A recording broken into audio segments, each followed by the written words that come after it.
No amnesty, no territory. Well, as the Doha talks approach their deadlines, critical standoffs are emerging. The DRC right now says that it will not give amnesty to the M23 and it will not cede an inch of territory to the M23 for governance. Well, in this video, I'm going to tell you about what the DRC right now is saying in the Doha talks and what the M23 had requested from the DRC government. Well, this is Bonafide.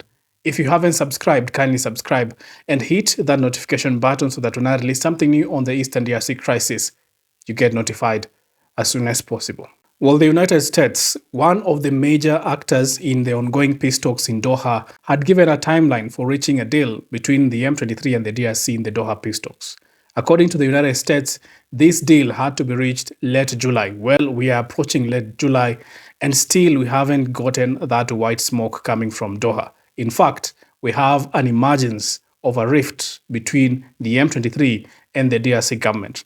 Tensions are still as high as they could be because there has been deployment of the FARDC in front lines and the M23 has also deployed in front lines. But the M23 had given their irreducible minimums to the DRC government, and some of them included that there should be amnesty for fighters, there should be reintegration into the army and civil service, there should be autonomy and local governance, there should be a release of all political prisoners, and there should be a ceasefire with international guarantees.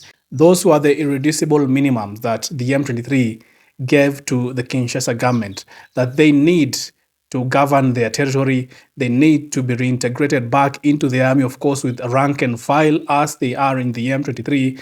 And most importantly, they also said that they need a release of all political prisoners and amnesty for the fighters.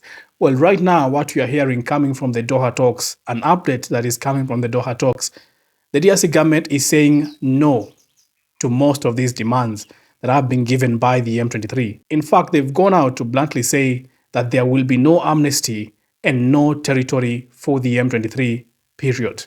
Well, by saying that there will be no blanket amnesty for the M23 rebels, the Kinshasa government is saying that amnesty will only be for acts of war and not those who are charged with war crimes, especially involving civilians, for example, in Masisi and Rushuru. The people who committed crimes against humanity in Masisi and Rushuru will not receive that blanket amnesty from the DRC government. It goes further to say that there will be no territorial recognition or autonomy for the M23. There will be full civil and military control of the territories that are now occupied by the M23. And the DRC government goes further to say that there will be selective reintegration, if any. Selective reintegration to the army, that is, if any, because the DRC government really does not want M23 fighters to go back into the army. You know what happened in 2013? That is the route that the DRC government took. They reintegrated the M23 back to the army, and it is as if the DRC government right now is regretting that decision, because after the 2013 reintegration into the army, there came out an even much stronger M23, which had the technical know-how of the DRC government, of the DRC military, of how it operates. And there is talk that there were some M23 infiltrators in the FARDC that has established the M23 to what it is right now. Therefore, the DRC government is now saying that there will be selective reintegration, if any, and that there is no senior military or political role that will be given to any M23 militant that will now be joining the FARDC. That means that there will be critical vetting of all these officers from the M23 who will be joining the FARDC, and even those who will have rank and file in the M23 will go to lower ranks in the FARDC, making sure that the FARDC has complete control of the military decisions that are going to happen in the entire territory of the DRC. The DRC government is also now saying that there will be no senior civil administrator in the entire region of the DRC if they are coming from the M23, meaning that the vice governor, the governor, the mayor, these civil administrators will not be from the M23. Maybe there will be people who will have lower ranks in the civil administration, but all major or senior civil administration will go to the full control of the DRC government.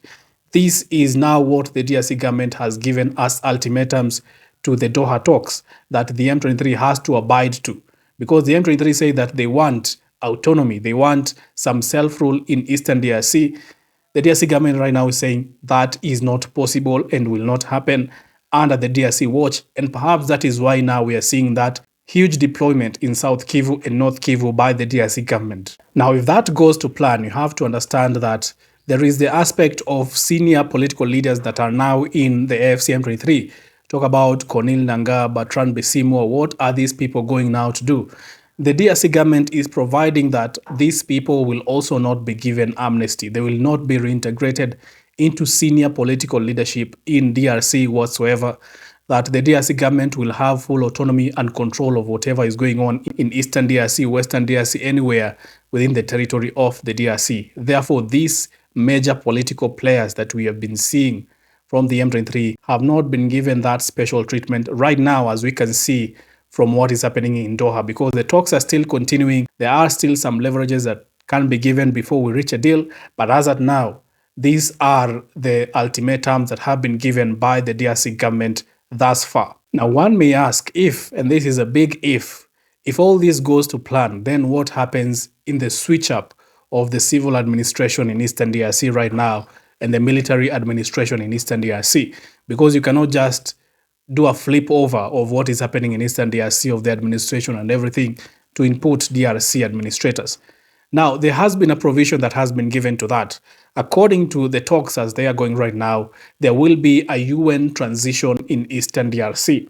And that means that this transition period with the UN civil administration will fall in before the full return of the Kinshasa control, meaning that there will be a period where the United Nations will take over the management of Eastern DRC before there will be a full DRC government in Eastern DRC. The UN will take charge for perhaps a few months, or a duration of timeline that will be given before now the DRC comes in fully to manage Eastern DRC, Goma and Bukavu, and the places where the M23 had taken over to control the resources and the management of these towns and cities. This update of what is happening in Doha is coming at a time when the M23 has released a communique noting that there have been clashes in South Kivu near Uvira, where the FARDC have attacked positions of the M23, and the M23 is crying foul. They're saying that within this ceasefire, the FARDC has been attacking positions of the M23, and that there is a community that is targeted. This is as per the M23. They are saying that there are communities that have been targeted in South Kivu, and they have given 3 different axes where these attacks have happened: in Gatobwe, Mumazi, and Milimba. They are saying that in Gatobwe, masses of FARDC troops, the 33rd Military Region, have held strategic meetings in Masango and are ready to attack at the Kahololo area. And then in Mumazi, the FARDC and Wazalendo militias deployed in Gafuho and Bineke to launch an imminent offensive against the Banyamulenge villages, as well as in Milimba or Minembwe, Burundian troops reinforcing FARDC are preparing widespread attacks on Minembwe and surrounding areas. This is the report as per the M23, saying that the FARDC is targeting communities in South Kivu. Of course, that is the story as given by the M23. The FARDC, of course, will have its own version of the story. That has been the norm in Eastern DRC right now. One party saying that these are the ones who are attacking us, and the other party also saying the same, that these are the people who are attacking us. Well, I will continue to keep you updated of the latest of what is happening in Eastern DRC, also with the Doha talks. Keep it bona fide.